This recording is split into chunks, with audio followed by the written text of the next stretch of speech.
కనీసం ఒక్కరోజు ఒక గంట నీళ్లు తాగకపోయినా, ఒక పూట నీళ్లు తాగకపోయినా దాని కష్టం ఎంత ఉంటుందో మనందరికీ తెలిసిందే. ఏకాదశి వ్రతాలు కానీ ఏదైనా సరే పొద్దున్నుంచి సాయంత్రం వరకు నీళ్లు తాగకుండా రకరకాల మనం ఈ రిలీజియస్ థింగ్ మనం ఈ పండుగల్లో అప్పుడు ప్రత్యేక పర్వదినాలు అప్పుడు చేసేవి కానీ అప్పుడు కానీ మన నీటి విలువ తెలియదు. నీటి దొరకనప్పుడే మన నీటి విలువ తెలుస్తుంది. నాకు ప్రత్యేకించి నేను పిఆర్ మినిస్ట్రీ తీసుకున్న తర్వాత వాటర్ కన్జర్వేషన్ ఒకటి, నీటిని సరఫరా చేయటం ఒకటి, ఇవన్నీ నాకు చాలా ప్రత్యేకమైనవి, ఇష్టం నాకు. అంటే చాలా సందర్భాల్లో నేను చెప్పింది ఏంటంటే, అంటే నా అనుభవాలు పంచుకున్నది.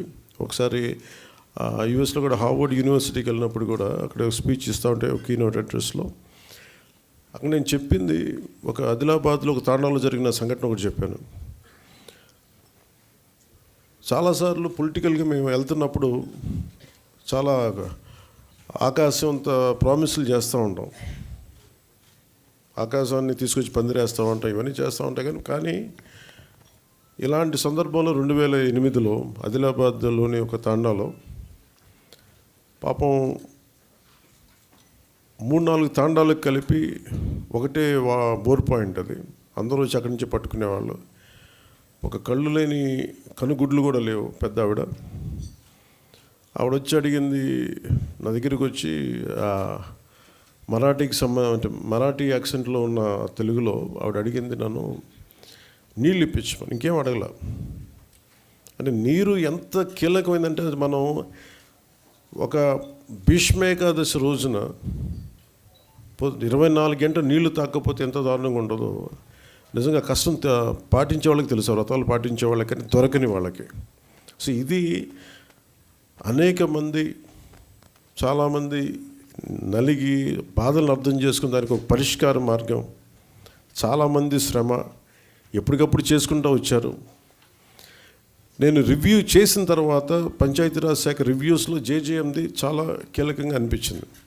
జల్ జీవన్ మిషన్స్ ఇంప్లిమెంటేషన్కి సంబంధించి దీన్ని మరింత బలోపేతం చేయాలని. ఇప్పుడు దాకా జల్ జీవన్ మిషన్ కేవలం నీటిని అందించడం, దాని వరకే అంతవరకు పరిమితమైంది. గౌరవ ప్రధానమంత్రి శ్రీ నరేంద్ర మోదీ గారి కళ ఇది. కనీసం రోజుకి ఒక 55 లీటర్ల నీళ్లు సగటున మనిషికి ఇవ్వాలి అని, అది కూడా పరిశుభ్రమైన నీరు ఇవ్వాలి అనేది అల్టిమేట్ గోల్. ఏంటంటే జల్ జీవన్ మిషన్కి సంబంధించి నిరంతరం నీటి సరఫరా ఉండాలి ప్రతి ఒక్కరికి అనేది ఆకాంక్ష, ఆశయం.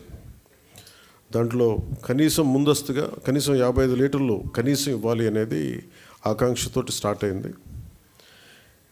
ఇప్పుడు ఈ అమృతధార ఈ వర్క్షాప్ని ఎందుకు అమృతధారాన్ని పెట్టాము Jal Jeevan mission revamp program కింద అనుకుంటే, ఒకటి ఉన్న నీటి వనరులని బలోపేతం చేయటం, అలాగే maintenance of existing schemes, already ఉన్న వాటర్ స్కీమ్స్ అన్నిటినీ వాటి మెయింటెనెన్స్ ఎలా ఉన్నాయి ఏంటి అనేది, అలాగే వాటర్ కన్జర్వేషన్ కూడా ఎంత కీలకమో. దీన్ని జల్ జీవన్ మిషన్లో లేదు, కానీ ఇది మనం తీసుకున్న తర్వాత కొత్త ప్రభుత్వం ఎన్డీఏ ప్రభుత్వం వచ్చిన తర్వాత మనం తీసుకునేవి వాటర్ కన్జర్వేషన్ కూడా చాలా కీలకమైంది.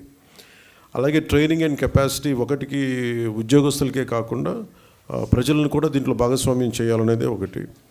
అలాగే దీంట్లో ఈ ఐటీ సిస్టమ్స్ ద్వారా దీన్ని మనం స్ట్రీమ్లైన్ ఆపరేట్ చేసే విధానం, అలాగే గ్రీవెన్స్ రిడ్రెసల్, ఏమైతే నీటి సరఫరాలు ఇబ్బందులు ఏమున్నాయో రిపీటెడ్గా వచ్చే అవుట్ ఆఫ్ మెయింటెనెన్స్, వాటికి కూడా ఒక విధి విధానాలని రూపొందించడం, అది దీనికి సంబంధించి ఈ అమృతధార సంబంధించి.